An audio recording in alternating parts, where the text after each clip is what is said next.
देश में लोकसभा चुनाव का बिगुल बज चुका है। इसके लिए राजनीतिक दलों ने सियासी घेराबंदी करनी भी शुरू कर दी है। लोकसभा चुनाव के लिहाज से उत्तर प्रदेश काफी अहम हो जाता है। यहाँ की सबसे हॉट लोकसभा सीट वाराणसी है, जहाँ से प्रधानमंत्री नरेंद्र मोदी तीसरी बार उम्मीदवार हैं। लेकिन अभी तक विपक्षी इंडिया गठबंधन ने वाराणसी लोकसभा सीट से अपना उम्मीदवार की घोषणा नहीं की है। इस सीट पर इंडिया गठबंधन किसे उम्मीदवार बनाएगा, इसको लेकर सबकी निगाहें टिकी हुई है। वाराणसी लोकसभा सीट पर मतदान 7वें चरण में होना है। ऐसी खबरें सामने निकल के आ रही हैं कि सीट पर इंडिया गठबंधन ने अपना प्रत्याशी लगभग फाइनल कर लिया है। इसमें यूपी कांग्रेस के प्रदेश अध्यक्ष अजय राय का नाम सबसे आगे है। बस अब इस पर मोहर लगनी बाकी है। बताया जा रहा है कि कांग्रेस हाईकमान इस सीट को लेकर अजय राय से बातचीत कर रहा है। अगर अजय राय वाराणसी की सीट पर हामी भर देते हैं तो तीसरी बार प्रधानमंत्री मोदी के खिलाफ वाराणसी से अजय राय उम्मीदवार होंगे। वैसे अजय राय वाराणसी में पीएम मोदी के खिलाफ मोर्चा खोले हुए हैं और लगातार उनकी घेराबंदी करते रहते हैं। ऐसा है गिरीश जी कि कोई इसमें कोई अतिशयोक्ति नहीं है कि ये मोदी जी बनारस से लड़ेंगे। ये तो पहले से है कि भाई देश के प्रधानमंत्री हैं, प्रधानमंत्री का संसदीय क्षेत्र है बनारस। पर निश्चित तौर से इस बार बनारस का जो चुनाव, जो लोग सोच रहे हैं कि हर बार की तरह बहुत आसान है और रसगुल्ला है, इस बार काशी की जनता के साथ जो दुर्व्यवहार हुआ है, जिस तरीके का अत्याचार हुआ है, लोगों को घर उजाड़े गए हैं, लोगों की दुकानें तोड़ी गई हैं, लोगों को प्रताड़ित किया, व्यापार ख़त्म कर दिया जीएसटी से, सारी चीज़ें ध्वस्त हो चुकी हैं। मैं समझता हूँ कि आप देखिए नौजवानों के साथ, बीएचयू में लड़कियों के साथ जिस तरीके का दुर्व्यवहार आए दिन हो रहा है, आए दिन। और कौन कर रहा है? भाजपा के लोग या आपके एबीपी के लोग, पूरी तरीके से आरएसएस के लोग, ये लोग कर रहे हैं। मैं समझता हूँ सब चीज़ें, इनके सारी चीज़ें को का जवाब देना पड़ेगा। क्यों? क्योंकि अंतोगत्वा प्रधानमंत्री का संसदीय क्षेत्र है ये किसी साधारण व्यक्ति का नहीं, प्रधानमंत्री का। अभी 4 दिन 5 दिन पहले की घटना घटी है मोनिका पाल की। जिस तरीके से उसको मार के, उसके बोरे में उसको भर के, बिटकुरी की लड़की है सेवापुरी विधानसभा की, उसको ट्रेन के अंदर फेंका गया है। ये सब क्या है? प्रधानमंत्री का संसदीय क्षेत्र है। आपकी नैतिक जिम्मेदारी बनती है। पुलिस अभी तक उस पर कोई कार्रवाई नहीं कर पाई, एक भी उसमें कोई पकड़ा नहीं गया। जो बीएचयू के अंदर जो बच्चियों के साथ बलात्कार किए थे, क्या वो केवल जेल भेज दिया? अभी तक कांग्रेस का अगर कोई कार्यकर्ता होता तब तक तो पूरा पार्टी को बदनाम कर देते, सबका घर गिरा देते। क्यों नहीं घर गिराया गया उनका? जब प्रधानमंत्री जी नियम कानून की बात करते हैं, उनका घर गिराया जाए, ऐसे में कार्रवाई की जाए। जितने भी इस तरह के लोगों का आज उजाड़ा गया है, पूरे बिना मुआवजे का लोगों की ज़मीनें ली जा रही हैं। ट्रांसपोर्ट नगर में जो प्रधानमंत्री का संसदीय क्षेत्र है, ट्रांसपोर्ट नगर, कन्नाडाणी, बैरवन, मार के किसानों को जबरी ज़मीन ली जा रही है उनकी, बिना मुआवजे का 1 लाख रुपये उनको मुआवजा दिया जा रहा है। ये सारे लोग भाजपा को वोट दिए थे, सारे लोग मोदी को दिए थे। इस बार ज़बरदस्ती ज़मीन लाठी मार के, उनकी बहन बेटियों पर लाठी मार के वोट लेंगे। ये सब जवाब देना पड़ेगा इनको। अब वो वक्त बताएगा, वक्त बताएगा। हवा में मत उड़ें, वक्त बताएगा। इंडिया गठबंधन इस बार जितने भी बिखरे वोट होंगे, जितने भी एंटी जो है भाजपा और मोदी के खिलाफ जितने तोड़ फोड़ सारी किए हैं, वो सारा गठबंधन को इस बार वोट पड़ने वाला है। इस बार लड़ाई चौकस होगी, मजबूत होगी। इस बार लड़ाई यहाँ पे क्या मुद्दे होंगे? अगर मोदी जी के समक्ष क्या चुनौतियां होंगी? मुद्दे अब यही बताया जो मैंने अभी आपसे। बीएचयू के अंदर का हाल देख लीजिए।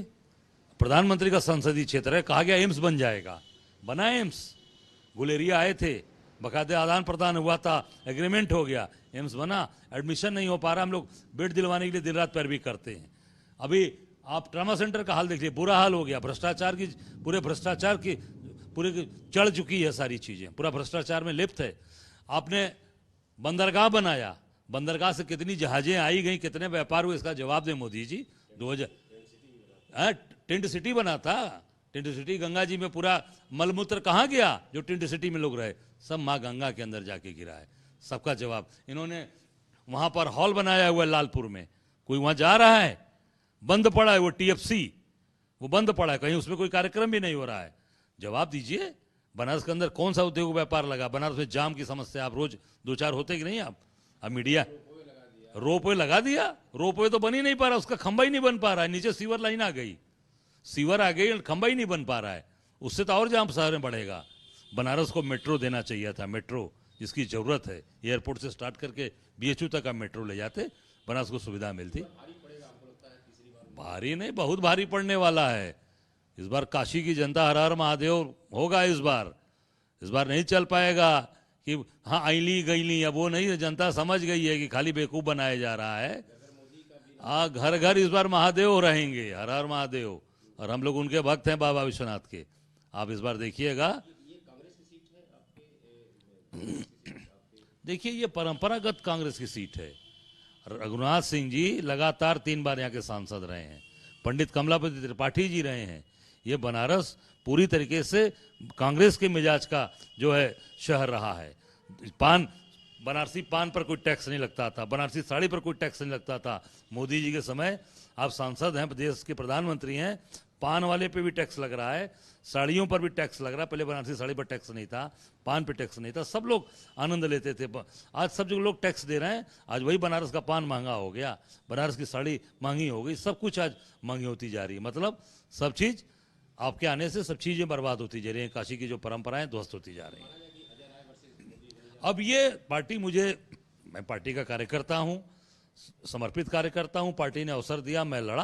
पार्टी का जो आदेश होगा पूरी ताकत के साथ, दमदारी के साथ लड़ेंगे। बता दें कि इससे पहले अजय राय 2014 के लोकसभा चुनाव और 2019 के लोकसभा चुनाव में भी पीएम मोदी के खिलाफ चुनाव लड़ चुके हैं। वहीं खबर ये भी थी कि अजय राय बलिया और वाराणसी की सीट पर चुनाव लड़ने को लेकर प्राथमिकता जता रहे थे, लेकिन बलिया की सीट पर सपा का उम्मीदवार होगा। ऐसे में अजय राय तो चुनाव लड़ नहीं सकते हैं, इसलिए वो वाराणसी की सीट से चुनाव लड़ना चाहते हैं और उनका नाम भी लगभग तय माना जा रहा है। ऐसा भी माना जा रहा है कि होली से पहले कांग्रेस पार्टी लखनऊ में होने वाली बैठक से पहले वाराणसी से अपने उम्मीदवार का ऐलान कर सकती है, जबकि इसको लेकर कांग्रेस और इंडिया गठबंधन की ओर से कोई भी आधिकारिक बयान सामने अभी तक नहीं आया है। वहीं अगर कांग्रेस प्रदेश अध्यक्ष अजय राय वाराणसी से इंडिया गठबंधन के प्रत्याशी के तौर पर चुनाव लड़ते हैं तो इस लोकसभा सीट पर उनके लिए चुनावी राह आसान नहीं होने वाली है, क्योंकि उनका मुकाबला भाजपा के कद्दावर नेता और देश के प्रधानमंत्री नरेंद्र मोदी से होगा।